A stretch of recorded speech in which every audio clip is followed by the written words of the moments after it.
I'm Dr. Elizabeth Pearson. I work at Peter Mack Cancer Centre and I'm an occupational therapy researcher. A number of years ago when I was working clinically in oncology, I had several outpatients who were suffering from persistent fatigue after their cancer, who were to all intents and purposes clear of cancer at the time, and they weren't able to return to their work or to their normal lives in the way that we would have liked them to do. So that's really the start of it. And one particular patient that I worked with over about 12 months kind of inspired me to go into research about this. The research idea came from that clinical work, and developing the question was something I had to learn a lot about, and I didn't do it on my own. I think it's very common when you start your higher degree to have an idea that it might not be feasible or not be feasible within the time frame for a higher degree, or alternatively not be logically feasible now. And I think that was the case with mine, in that we needed to go back and find out some more background information before starting on the implementation. I think it's important when you start a research project to be quite flexible. Often we do have a fairly fixed idea of the outcome we want and where we're headed.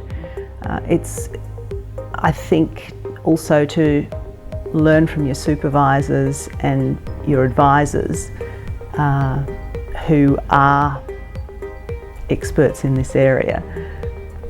That I think going in with an open mind and a learning sort of culture, I think is really, really important. So being open to feedback, being open to change. In terms of my research method, I suppose that development of that has been a process. And along the way, I discovered I'm an implementation researcher. That's kind of not really what I thought I was when I started, but the way the project went during my PhD, it became very clear that it was an implementation project, and that required a very different type of approach. So the methods and methodology were kind of very different to your standard RCT or qualitative piece of work. It's really about mixed methods. It's about using a lot of theory behind the implementation, and implementation science is a relatively new branch of research, but it's also a very exciting branch of research that I think can really project to any area you're working in, to actually really understand the factors that influence implementation, and use those theories to create strategies to facilitate implementation. And that's what I'm currently doing in the project I'm doing here. The main body of my work in my PhD was about finding out what was already known, doing some critical appraisal, and also testing the water about what people thought about implementing a guideline for cancer-related fatigue. And what came out of that was some recommendations. And the beauty of that project was that I was able to then use those recommendations in my grant applications, because I'd done that preliminary body of work, and I was still interested in continuing it because, as I said, I hadn't got to the point where I really felt that it was going to happen. And I also felt that I was the person that had to make it happen. It wasn't going to be somebody else.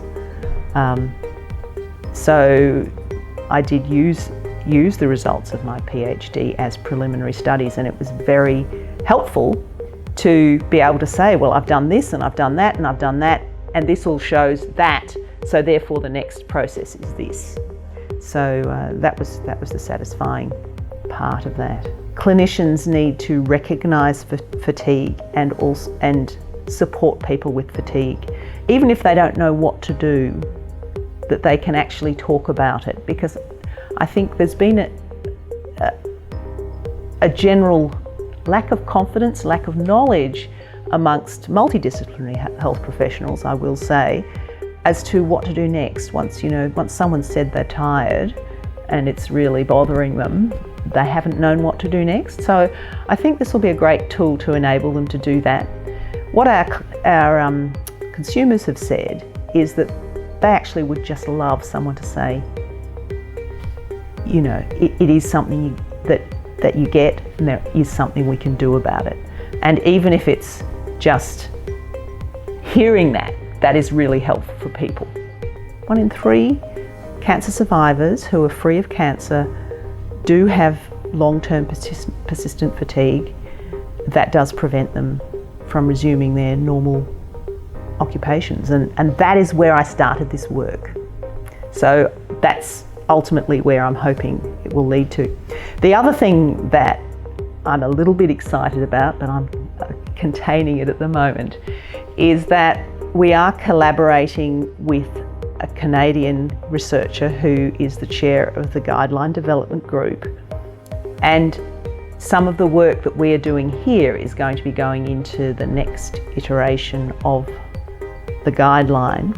And so and we will have tested out the clinical toolkit and the education modules, and hopefully that may become a worldwide resource for people. So going beyond Peter Mack.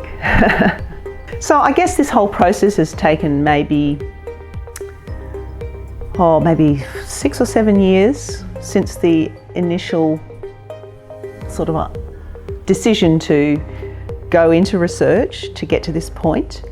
And yeah, it did start with a clinical idea, and it developed, and I kept working on it, and now I feel as though it does have the opportunity to change in a big way, not just for my one patient, who I would be doing this with anyway, but for a lot of more people.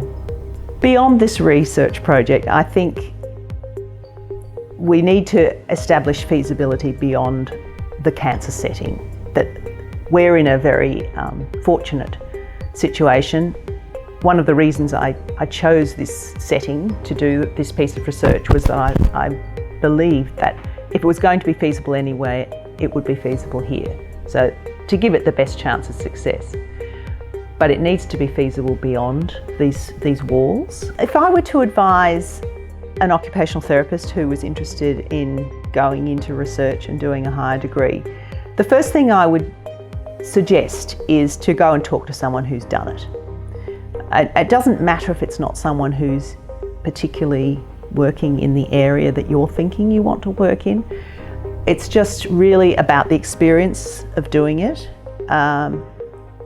Get as much information as you can about what's involved, how long it takes, how much it costs, all of those sorts of things, because you do have to weigh that up in your life and where you are in your life at the moment. Now, some people go into research fairly quickly after they graduate as an occupational therapist. While I think logistically it probably is a practical idea, I think it is more meaningful if you have got some basis in your practice to actually drive you. And that's the thing that I keep coming back to. Whenever I'm sort of losing a bit of enthusiasm or momentum, I actually go and talk to a patient, talk to a real person, and that reminds you why you're doing it. So if you're grounded in your practice, then you can actually keep going back to the well that actually inspired you, and it's a really, that's how to keep going. We need to be open about what research is in our minds. It doesn't always have to be RCT. Certainly what I'm doing at the moment is not an RCT. It's strongly based on research and evidence and literature and everything. But so I guess I'm working in the continuum of knowledge translation, which is pretty exciting. I think we need to step outside our idea of who we are as an occupational therapist. And I know that over people's careers, people change you do one thing for a while and then you become a bit stale. That's a really good point to sort of think, maybe now's the time for research. If you were interested in it, it might not be, you might just want another field, but and that would be a good time to sort of have that conversation with yourself and also with a researcher who's been through it all. It's been enriching, it's been frustrating, it's been mind-boggling, it's been, sort of devastating at times. There are so many ups and downs on the research roller coaster, but overall, each little milestone you get to, is a little bit, it's another brick in the wall, it's just another step forward. So you have to look back over the continuum, I think, rather than just over the last week. It's a long-term process.